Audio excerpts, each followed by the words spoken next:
Padre Celestial, que moras en las alturas de los cielos, santificado sea tu nombre. En esta hora, Señor, rogamos el perdón de nuestros pecados y de nuestras faltas, y rogamos que tu Espíritu Santo pueda ser quien esté con nosotros presente y nos ayude a comprender la luz que has asignado para tu pueblo en este tiempo. Acompáñanos, dirígenos, fortalécenos.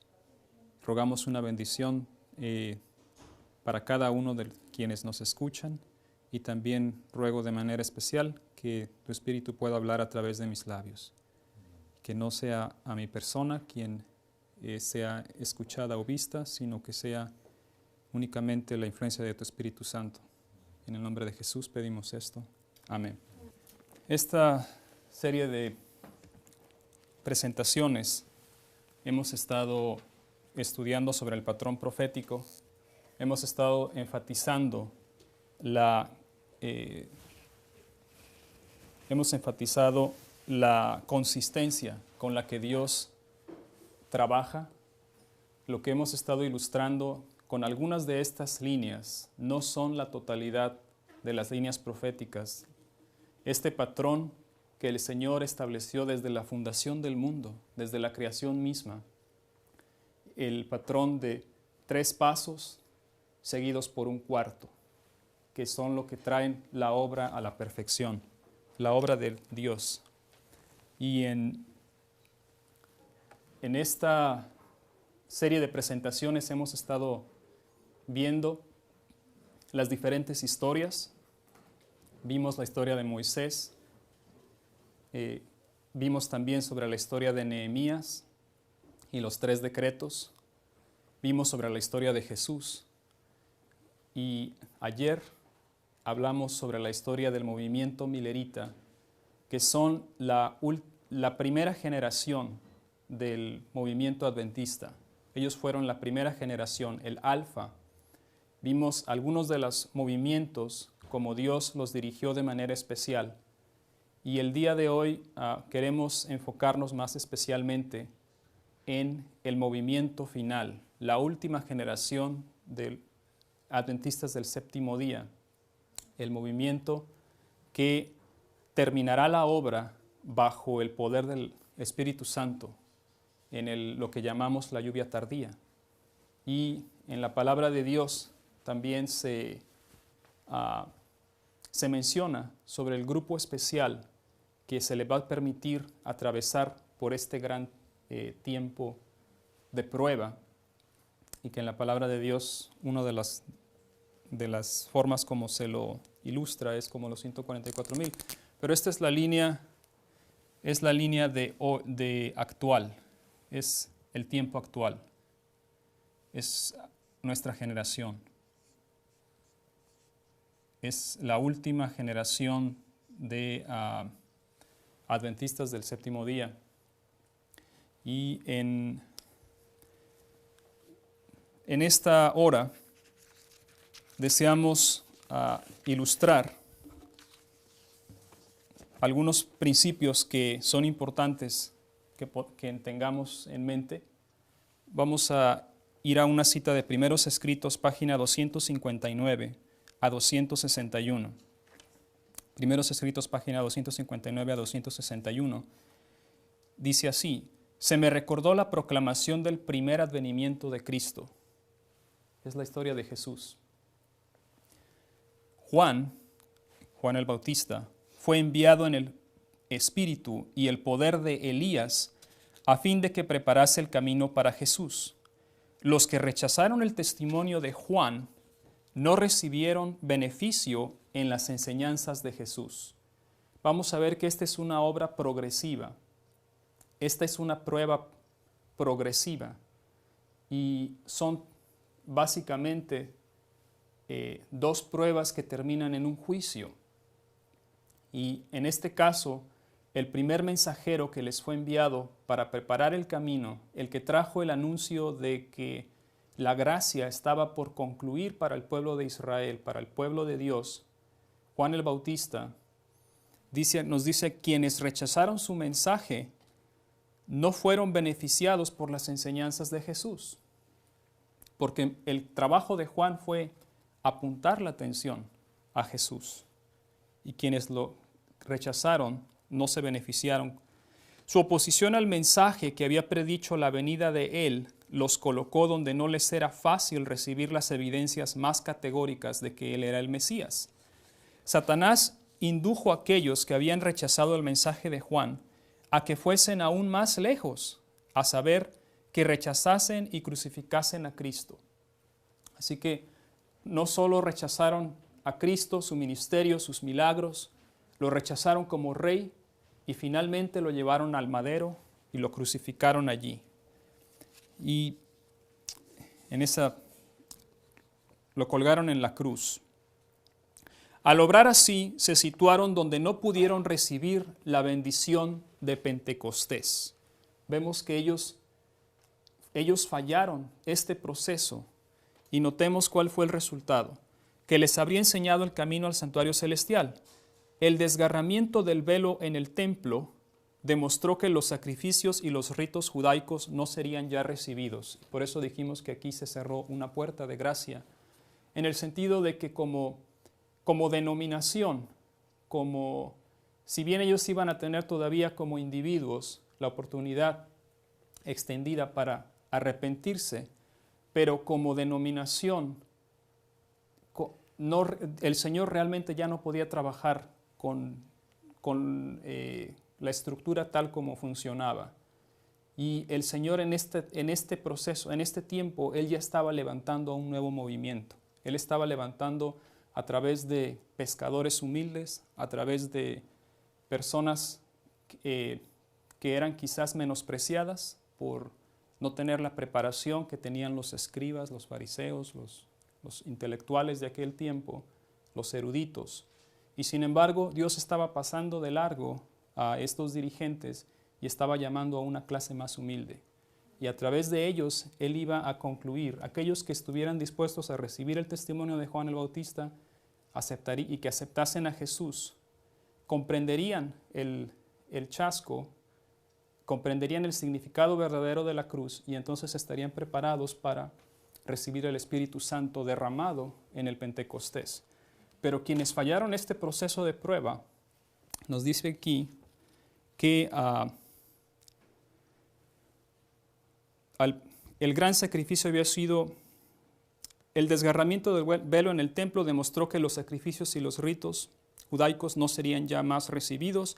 El gran sacrificio que había sido ofrecido y aceptado, y el Espíritu Santo que descendía en el día de Pentecostés dirigió la atención de los discípulos desde el santuario terrenal al celestial. Aquí era una nueva dispensación, lo que había iniciado, donde Jesús había entrado con su propia sangre para derramar sobre sus discípulos los beneficios de su expiación. Pero los judíos, quienes rechazaron, fueron dejados en tinieblas totales. Así que antes de que Jesús viniera, se encontraban ya en tinieblas, pero tenían oportunidad de ser salvos porque la luz del mundo vino a ellos. Pero al rechazarlo, ¿cómo se encontraron después nuevamente? En mayor tinieblas. Aquí dice en tinieblas totales. Perdieron toda la luz que pudieran haber tenido acerca del plan de salvación y siguieron confiando en sus sacrificios y ofrendas inútiles. El santuario celestial había reemplazado al terrenal, pero ellos no tenían noción del cambio. Por lo tanto, no podían recibir beneficios en la mediación de Cristo en el lugar santo. Así que no se dieron cuenta de lo que ocurrió durante este día. Fueron visitados por Dios y no se dieron cuenta. ¿Cuál fue el resultado más tarde en el año 70 después de Cristo con esta nación, con este pueblo? Es que finalmente su ciudad, su templo y sus habitantes fueron destruidos. Entonces, Dios los había visitado con luz, los había visitado con un mensaje del cielo, dio señales, manifestaciones, pero siendo que la obra era humilde, Jesús mismo era despreciado porque ellos esperaban a un Mesías que iba a venir de familia real, de sangre real. Y la gente de aquel tiempo no comprendió la obra que Dios estaba haciendo, y la razón es porque antes de la venida de Jesús, leímos ya anteriormente, que existían tinieblas espirituales. Y es porque ellos habían recibido ya un falso sistema de educación. La educación griega había influenciado el pensamiento de los judíos y les impidió entender las profecías que señalaban al Salvador. Continúa diciendo esta cita de Primeros Escritos 2:59 al 2:61. Muchos miran con horror la conducta seguida por los judíos al rechazar a Cristo y crucificarle. Y cuando leen la historia del trato vergonzoso que recibió, piensan que le aman y que no lo habían negado como lo negó Pedro, ni le habrían crucificado como lo hicieron los judíos. Pero Dios, quien lee el corazón de todos, probó aquel amor hacia Jesús que ellos profesaban tener. Aquí está hablando ya de otra generación. No está más hablando de los judíos en el tiempo de Jesús. Ahora ella está hablando de la generación que fue probada con un mensaje. Nos dice, pero muchos, todo el cielo observó con el más profundo interés la recepción, dice, pero Dios, quien lee el corazón de todos, probó aquel amor hacia Jesús que ellos profesaban tener. Todo el cielo observó con el más profundo interés la recepción otorgada al mensaje del primer ángel. Aquí nos está transportando Elena G. de White a la historia donde el mensaje del primer ángel fue predicado. Y fueron los milleritas, Miller y sus asociados, quienes hicieron esta labor de predicar el Evangelio eterno, el mensaje de que la hora del juicio ha llegado. Pero muchos que profesaban amar a Jesús y que derramaban lágrimas al leer la historia de la cruz decían, oh, pobres judíos, tenían los ojos cegados. Y estas personas que sentían compasión por los judíos, pensaban que ellos estaban en una mejor condición. Dice aquí, se burlaron de las buenas nuevas de su venida. En vez de recibir el mensaje con alegría, declararon que era un engaño. Aborrecieron a aquellos que amaban su aparición y los expulsaron de las iglesias. Los que rechazaron el primer mensaje no pudieron recibir beneficio del segundo. Quienes rechazaron esta historia, cuando Dios estaba dirigiendo a su pueblo mediante profecías que se estaban cumpliendo, la caída de las estrellas en 1833, antes que eso, la caída o la conclusión del papado en 1798 como un poder político. El 11 de agosto de 1840, cuando el Imperio Otomano llegó a su culminación como una potencia mundial. Y las personas que estaban observando estas señales y sin embargo rechazaban el mensaje, dice aquí que estaban repitiendo la experiencia de los judíos y no lo sabían, no se daban cuenta.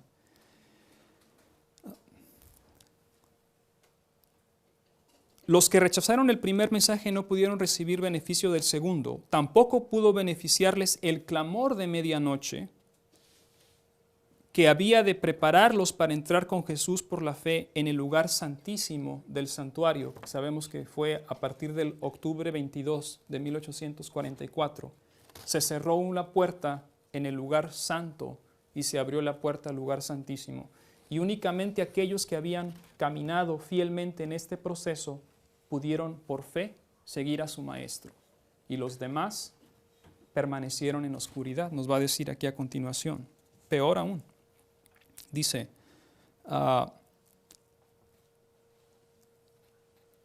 no se beneficiaron del clamor de medianoche que habría de prepararlos para entrar con Jesús por la fe en el lugar santísimo del santuario celestial y por haber rechazado los dos mensajes anteriores, entenebrecieron de tal manera su entendimiento que no pudieron ver luz alguna en el mensaje del tercer ángel. El mensaje del tercer ángel con la luz del sábado, la santa ley de Dios y otras verdades que vinieron a continuación, no pudieron comprenderlas. Que muestra el camino que lleva al lugar santísimo. Vi que así como los judíos crucificaron a Jesús, las iglesias nominales, las iglesias protestantes de aquel tiempo, han crucificado estos mensajes y por lo tanto no tienen conocimiento del camino que lleva al Santísimo, ni pueden ser beneficiados por la intercesión que Jesús realiza allí, como los judíos que ofrecieron sus sacrificios inútiles, ofrecen ellos sus oraciones inútiles al departamento que Jesús abandonó. Y Satanás, quien agrada el engaño, asume un carácter religioso y atrae hacia sí la atención de estos cristianos profesos, obrando con su poder, sus señales y prodigios mentirosos para sujetarlos en su lazo. Vemos aquí una historia interesante porque durante estas tres historias, estas tres líneas, tienen bastantes características en común.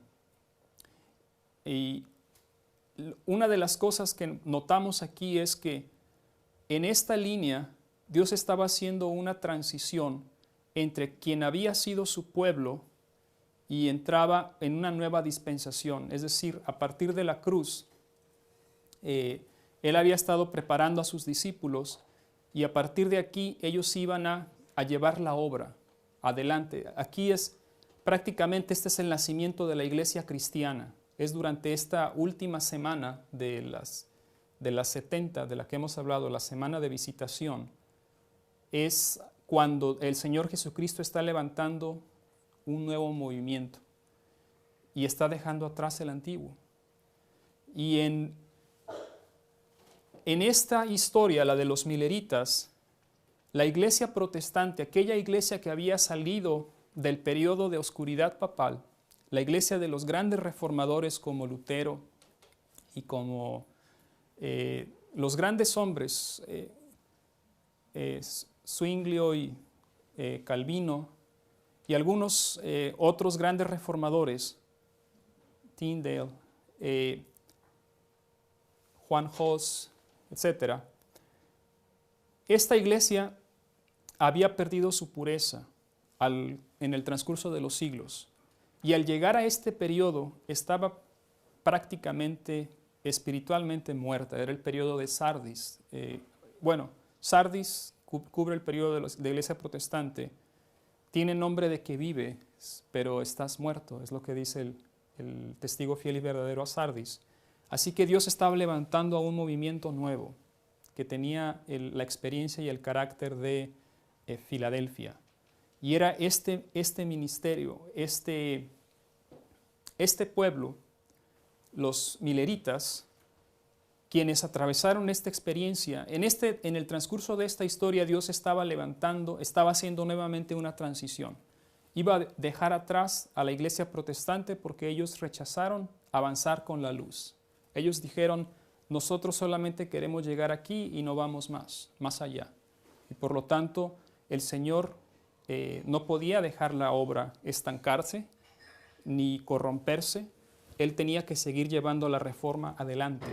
Y por esa razón, la iglesia protestante fue dejada atrás. Y nos dice en la cita que leímos aquí, al rechazar ellos esta luz del mensaje del primero, segundo y posteriormente el tercer ángel, quedaron en oscuridad, al igual que los judíos.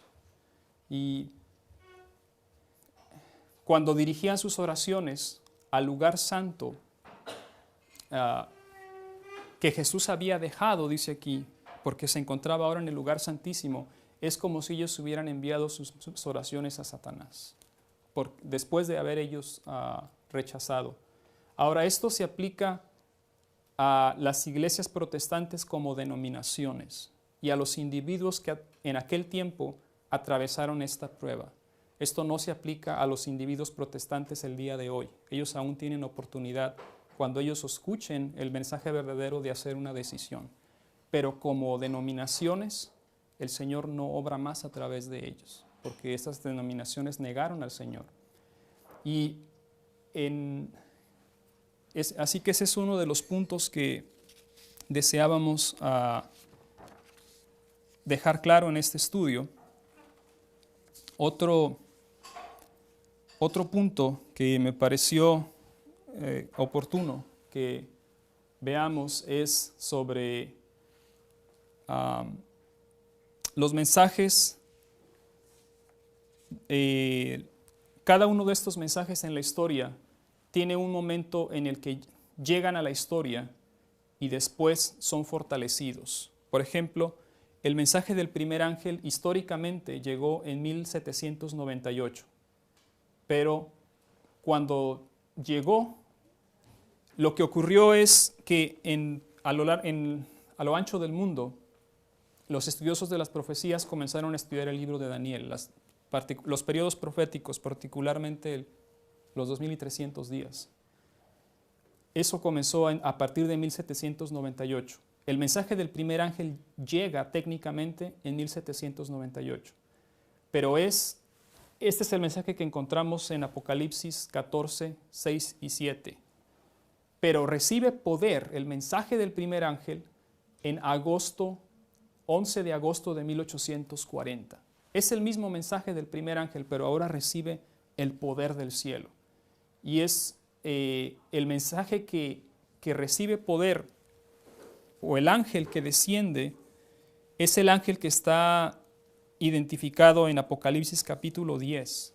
En Apocalipsis capítulo 10 nos habla de un ángel poderoso que mencionábamos ayer.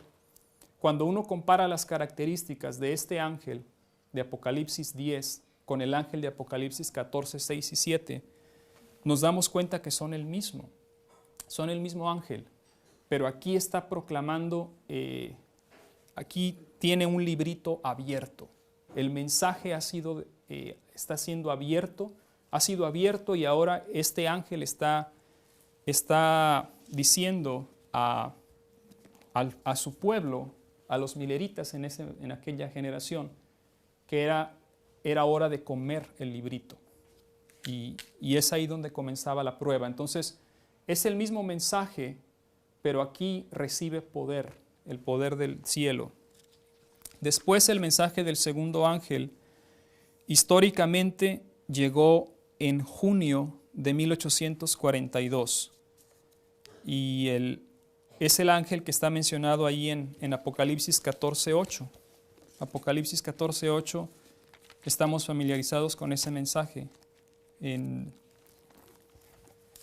que dice: otro ángel le siguió diciendo, ha caído Babilonia, la gran ciudad, porque ha hecho a beber a todas las naciones del vino del furor de su fornicación. Ese mensaje comenzó a ser verdad presente a partir de junio de 1842, porque ayer leíamos una cita del Espíritu de Profecía, donde se nos dice que las iglesias protestantes comenzaron a cerrar sus puertas allí. En junio de 1842 comenzaron abiertamente a rechazar. Y la razón por la que rechazaron este mensaje es porque los mileritas estaban utilizando esta gráfica, este diagrama, y estaban prediciendo, estaban dando una fecha para el fin del mundo. Y es ahí cuando ellos dijeron, no queremos escuchar, no queremos oír. Y a partir de aquí es donde históricamente se marca la llegada del mensaje del segundo ángel. Pero este mensaje también tiene que recibir poder. Cada uno de estos mensajes primero llega en la historia, y cuando llega normalmente no es reconocido de inmediato.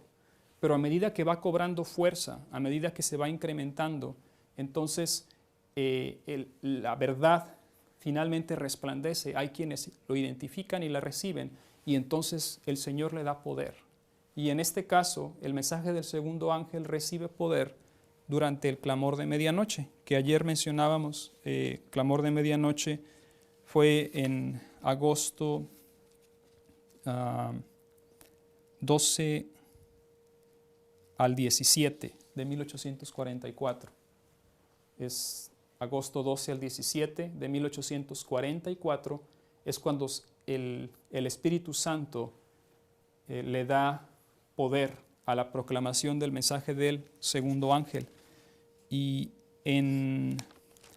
después el mensaje del tercer ángel llega el 22 de octubre de 1844. Es cuando llega al día siguiente, si somos más exactos, el 23, es cuando la luz comienza a brillar acerca de qué ocurrió con en el gran chasco. Jesús había pasado del lugar santo al lugar santísimo y al día siguiente, sí, es 22 o 23, es 22 de octubre quizás, pero es al día siguiente cuando Hiram Edson, él recibe esa vislumbre de lo que había ocurrido realmente. Jesús había pasado del lugar, ahí es como si se encendió una luz en el entendimiento de ellos, y a partir de entonces la luz se va incrementando, pero ¿qué sucede después del mensaje del tercer ángel? En todas estas líneas reformatorios, lo que tenemos es siempre un decrecimiento. Entran en un estado de quizás desánimo, recaída, incluso retroceso. Y es este periodo que se denomina aquí la Odisea, es el periodo donde el pueblo de Dios entra en esa condición. Y se hace necesario para repetir esta secuencia que un mensaje más se agregue, un cuarto mensaje. Y en la Biblia no van a encontrar ustedes el término cuarto ángel no aplicado a este ángel, pero nosotros lo entendemos que es el mensaje de Apocalipsis 18. El ángel de Apocalipsis 18, capítulo 18, pero en versículos 1 al 3, es el mensaje que va a venir al fin del mundo para unirse al mensaje del tercer ángel. El mensaje del tercer ángel es el que se encuentra en Apocalipsis 14, versículos 9 al 12. Este es Apocalipsis 14, 9 al 12. Y el mensaje que se va a unir para dar poder es el mensaje de Apocalipsis 18. Y hay una cita más aquí de Primeros Escritos. Primeros Escritos, página 277 y 278. Dice así: Después vi otro ángel poderoso, al que se ordenó que bajase a la tierra y uniese su voz a la del tercer ángel. Aquí está describiendo ese proceso donde hay un ángel más que se va a unir al tercero. Ese ángel recibió gran poder y gloria, y al descender toda la tierra quedó iluminada con su gloria. Si vamos a Apocalipsis 18, ella está describiendo este mensaje. Apocalipsis 18, 1 al 3. Dice: Después de esto vi otro ángel descender del cielo con gran poder, y la tierra fue alumbrada con su gloria. Y clamó con voz potente diciendo: ha caído la gran Babilonia, y se ha hecho habitación de demonios y guarida de todo espíritu inmundo, y albergue de toda ave inmunda y aborrecible. Porque todas las naciones han bebido del vino del furor de su fornicación, y los reyes de la tierra han fornicado con ella, y los mercaderes de la tierra se han enriquecido de la potencia de sus deleites. Este ángel que llena toda la tierra con su gloria, este ángel poderoso, es el quien ella está describiendo en estas líneas. Es Primeros Escritos, página 277 y 278.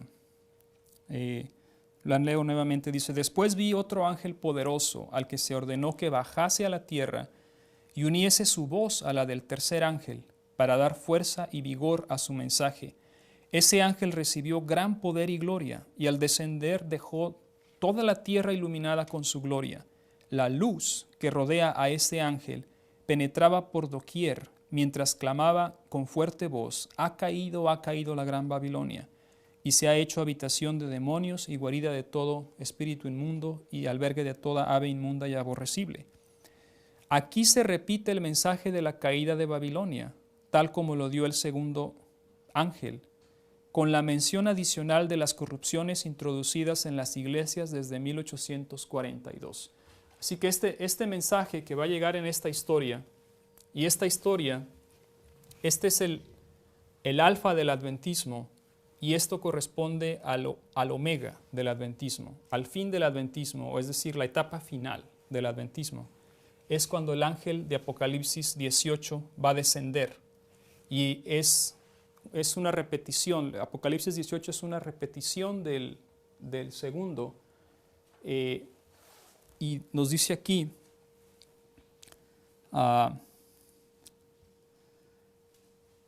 la obra de este ángel comienza a tiempo para unirse a la última magna obra del mensaje del tercer ángel, cuando ésta se intensifique hasta ser un fuerte pregón. Así se prepara el pueblo de Dios para afrontar la hora de la tentación que muy luego ha de asaltarle. Vi que sobre los fieles reposaba una luz vivísima y que se unían para proclamar sin temor el mensaje del tercer ángel.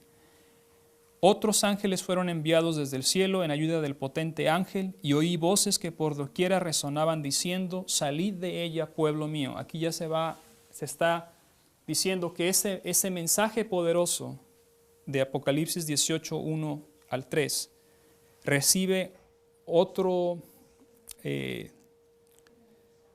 lo menciona aquí como otros ángeles fueron enviados desde el cielo en ayuda del potente ángel, y oí voces que por doquiera resonaban diciendo: salid de ella, pueblo mío, para que no seáis partícipes de sus pecados, ni recebáis parte en sus plagas, porque sus pecados han llegado hasta el cielo, y Dios ha acordado de sus maldades. Aquí está citando a partir del versículo 4, que es cuando menciona el versículo 4, y oí otra voz del cielo. Hay otra voz del cielo que se une a ese mensaje. Y entonces llama a las iglesias caídas, a las ovejas que Dios tiene en las iglesias caídas. Entonces, lo que quería mencionar aquí es simplemente este concepto de que cada mensaje, cada ángel llega históricamente y más tarde es fortalecido. El Señor en su providencia envía poder a cada mensaje. Y ahora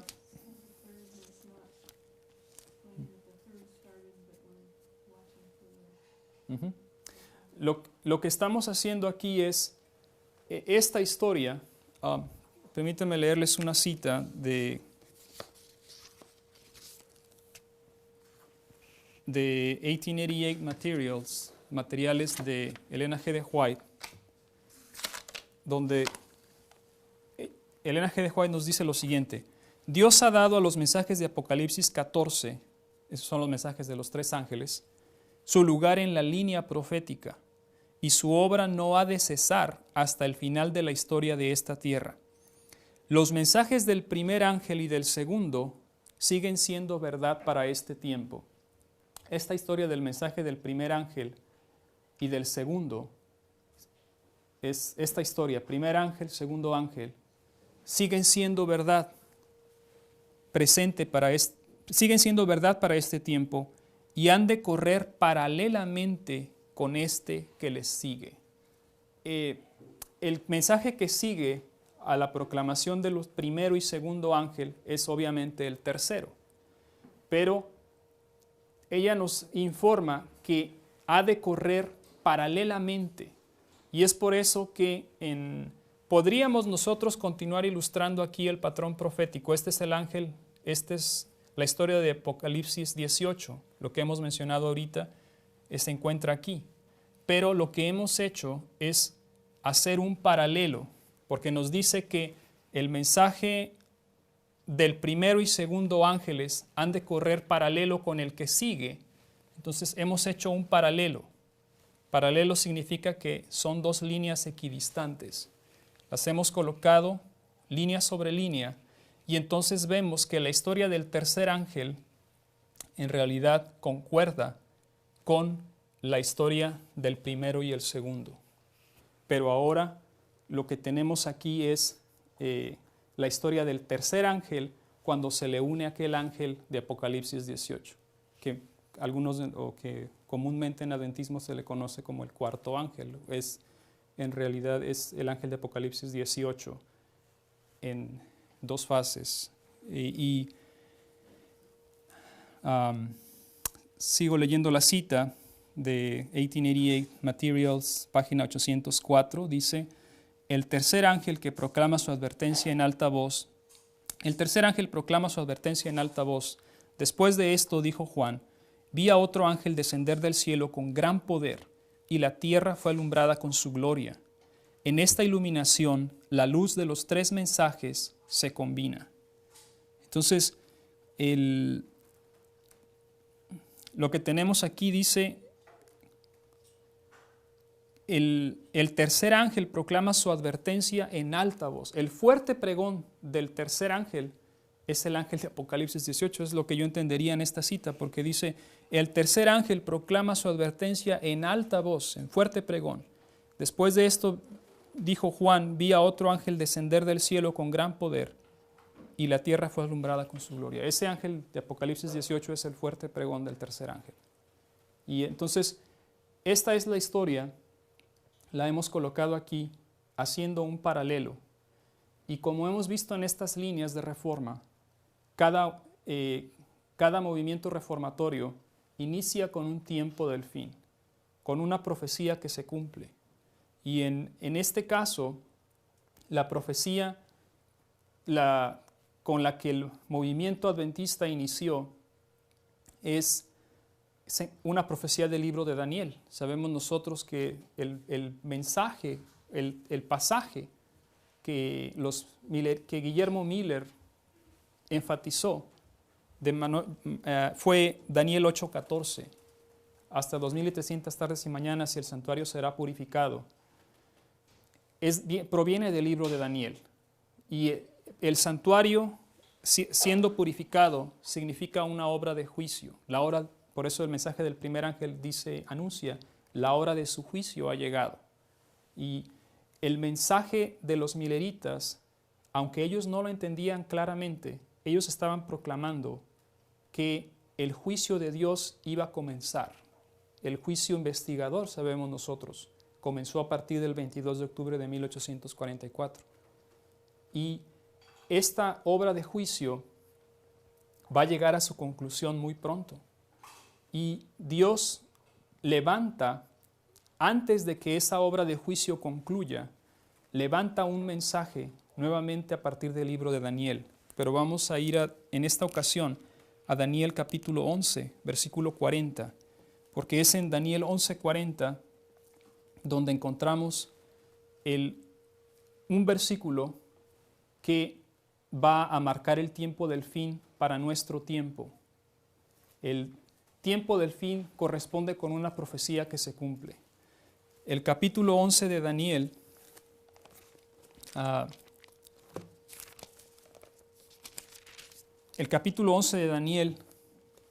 es un capítulo profético que está basado sobre la misma estructura de los capítulos proféticos anteriores. Por ejemplo, Daniel capítulo 2, la misma secuencia de reinos se repite en Daniel capítulo 7, Daniel capítulo 8, y Daniel capítulo 11 sigue la misma estructura, el mismo orden. Y al llegar a los versículos 40, el versículo 40 está marcando el fin del cuarto reino. El cuarto reino es el que correspondía es el quinto reino, es Roma papal, está marcando el fin del periodo del papado. Vamos a ver Daniel capítulo 11, versículo 40. Dice, pero al cabo del tiempo, el rey del sur contenderá con él. Al cabo del tiempo, el rey del sur contenderá con él, y el rey del norte se levantará contra él como una tempestad, con carros y gente de a caballo, y muchas naves, y entrará por las tierras, e inundará y pasará. Aquí, en esta versión en español, no es la más clara. Hay en diferentes versiones, por ejemplo, en la versión King James en inglés es más clara en este pasaje. Pero en español, en la versión La Biblia de las Américas, lo expresa de esta manera. Y al tiempo del fin, el rey del sur se enfrentará con él, y el rey del norte lo atacará con carros, jinetes y con numerosas naves. Entrará en sus tierras, las invadirá y pasará. Lo que está describiendo en estos versículos es, este versículo está dividido en dos partes. La primera parte dice, está ubicándonos en el tiempo del fin.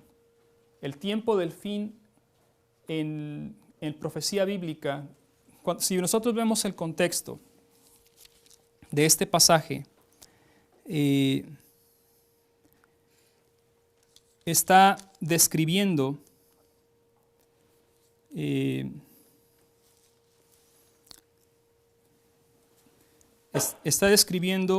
la obra del papado y menciona que hay un plazo para esto. Y el plazo que estaba dado al papado, ayer lo comentamos, fue de 1260 años. 1260 años es el periodo que se asignó al papado para realizar su obra de persecución. Pero al final de este periodo,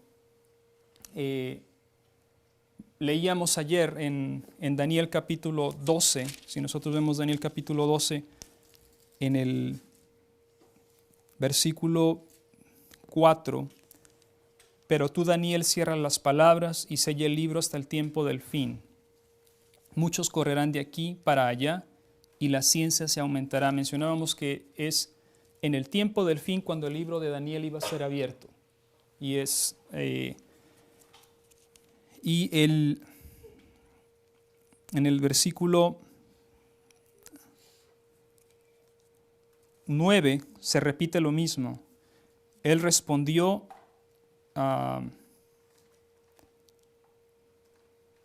vamos a leer desde el versículo 6, dice, y dijo uno al varón vestido de lino que estaba sobre las aguas del río, ¿cuándo será el fin de estas maravillas? Y oí al varón vestido de lino que estaba sobre las aguas del río, el cual alzó su diestra y su siniestra al cielo, y juró por el que vive por los siglos, que será por tiempo, tiempos y la mitad de un tiempo. Este tiempo, tiempos y la mitad de tiempo es 1260 días, y mencionamos ayer, terminaron en 1798. Entonces, el tiempo del fin es, en esa historia, fue en 1798. Y en 1798 lo que estaba ocurriendo era una lucha en donde el poder que había sido dominante durante 1260 años iba a ser derrocado, iba a ser depuesto. Y en Daniel capítulo 11, 40 lo expresa esta lucha entre el rey del norte y el rey del sur. Y el rey del norte espiritualmente es quien gobierna en la geografía bíblica, quien gobierna la región de Babilonia y Asiria, se le conoce como el rey del norte. Y quien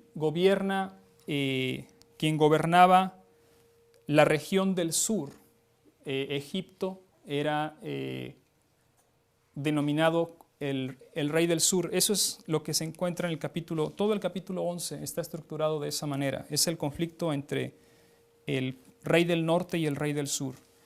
En el versículo 40, de lo que está hablando es lo que ocurrió en 1798, lo que como estudiantes de profecía llamamos la herida de muerte. Sabemos que en 1798 Francia ateísta fue el poder que iba a ocasionar la herida de muerte, y eso está descrito en Apocalipsis capítulo 11. Apocalipsis capítulo 11.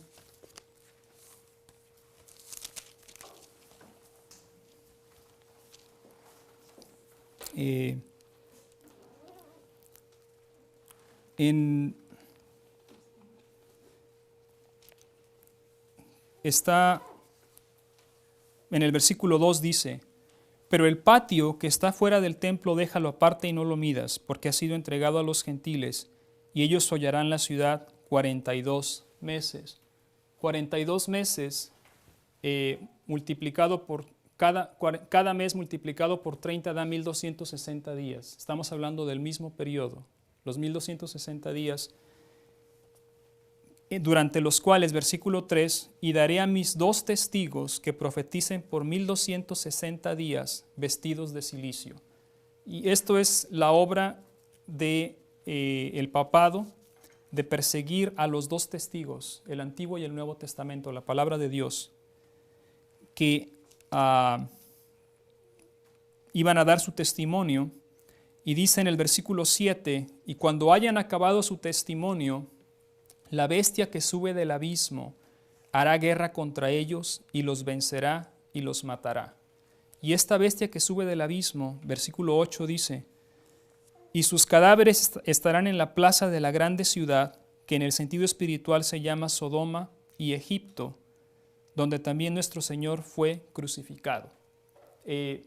Está hablándonos esta gran ciudad, espiritualmente se le conoce como Egipto. Este poder que iba a hacer guerra contra la palabra de Dios, es Francia ateísta.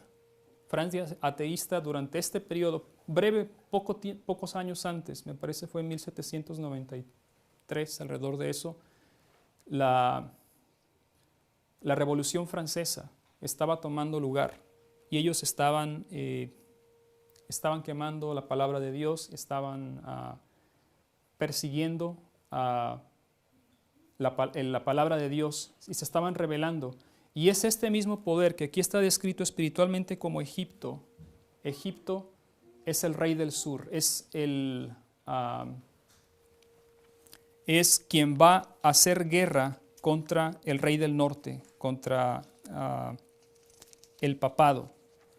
Lo que queremos mencionar aquí es que en Daniel 11:40, aquí en esta historia, el pasaje de Daniel 11:40,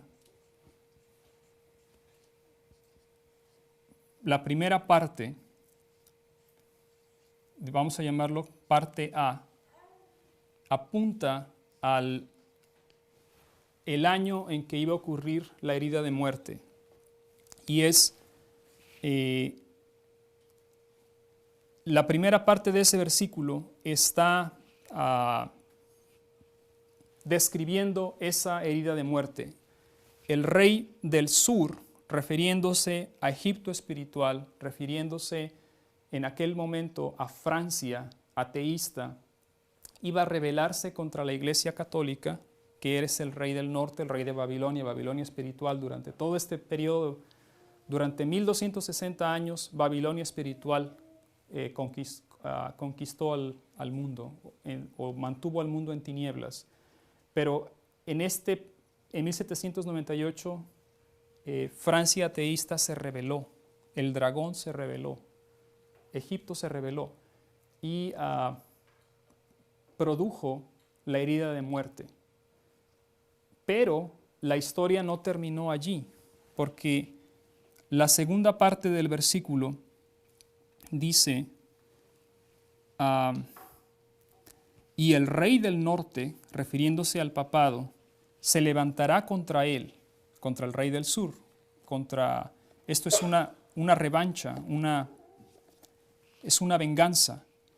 Se levantará contra él como una tempestad, con carros y gente de a caballo y muchas naves, y entrará por las tierras e inundará y pasará. Estos acontecimientos que está mencionando aquí iban a tomar parte no en este tiempo, porque nosotros porque no hemos visto el cumplimiento de que el papado en algún momento haya tenido alguna venganza en contra de Francia ateísta, del ateísmo francés, sino que estos acontecimientos iban a tomar parte más tarde. Y pienso yo en la siguiente presentación vamos a explicar un poquito más acerca de esto, de esta fecha, de este versículo, la parte B. En Daniel, lo que queremos marcar aquí simplemente es que el tiempo del fin para ambas generaciones, tanto la generación de los mileritas como la generación nuestra, es Daniel 11, estoy poniendo aquí, me hace falta el capítulo, Daniel capítulo 11, versículo 40, parte A. Y aquí es Daniel capítulo 11, versículo 40, parte B. Ambas historias están narradas, el tiempo del fin de ambas historias se encierra en ese versículo. En el primero es cuando el rey del sur agrede al rey del norte, le produce la herida de muerte. En esta historia ocurre lo inverso. El rey del norte va a agredir o va a contraatacar al rey del sur. Y en esta historia, el rey del sur es el ateísmo que surgió en la Revolución Francesa, bueno, la filosofía que surgió en la Revolución Francesa y que es lo que produjo la caída del papado como un poder político. Y aquí va a ser, en estos versículos, en la parte B de Daniel capítulo 11, 40, lo que tenemos es el regreso del papado, es la recuperación del papado, es esta historia tiene que ver, versículos 40 en adelante al 45, tiene que ver con la recuperación del papado, sana la herida de muerte. Esto fue la herida de muerte. Aquí es donde va a comenzar a sanar la herida. Es el proceso en el cual el papado se levanta. Pero si notamos nosotros en esta historia, tanto el papado se levanta como también el Señor está al mismo tiempo levantando el movimiento final. En la fecha que vamos a describir aquí es en la siguiente presentación que tendremos a continuación, vamos a describir, es una fecha que es contemporánea a nosotros y que es un evento histórico. Voy a marcarlo aquí. Año 1989, cuando el papado logró cumplir su objetivo de desbancar a ese poder que le había quitado el cetro en 1798. El ateísmo francés había sido responsable de esa derrota y en esta ocasión, en 1989, no fue el ateísmo francés, sino el ateísmo, la filosofía que existía en Francia en aquel entonces, los responsables de esa filosofía se les denominó jacobinos y ellos fueron los responsables de la Revolución Francesa.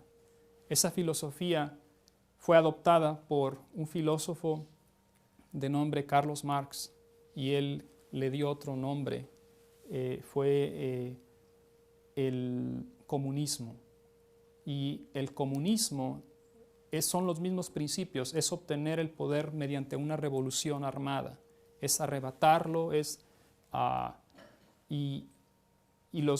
pero también está basada en principios ateos, negar a Dios, hacer a un lado a Dios y exaltar al hombre únicamente. Y lo mismo que ellos estaban haciendo en la historia de la Revolución Francesa es lo mismo que se estaba repitiendo en nuestro tiempo, o a partir de 1917 en la Unión Soviética. Y fue precisamente en 1989 cuando este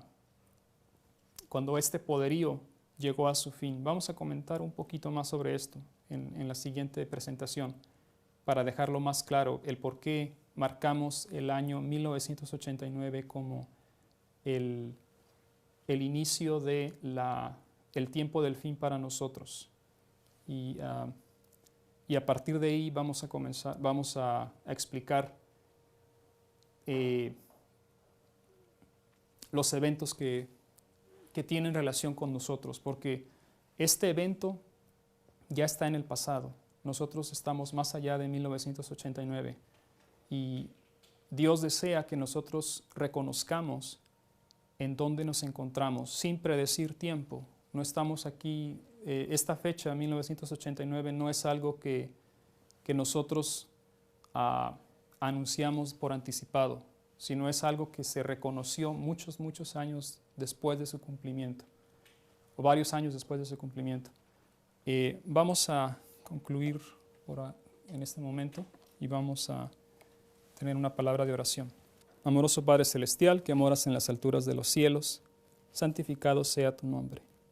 Señor, rogamos que tu Espíritu Santo continúe con nosotros y que nos ayude a entender en una forma más clara los eventos que anuncian el tiempo en el que vivimos. Ayúdanos, lo pedimos y continúa con nosotros en el nombre de Jesús. Amén.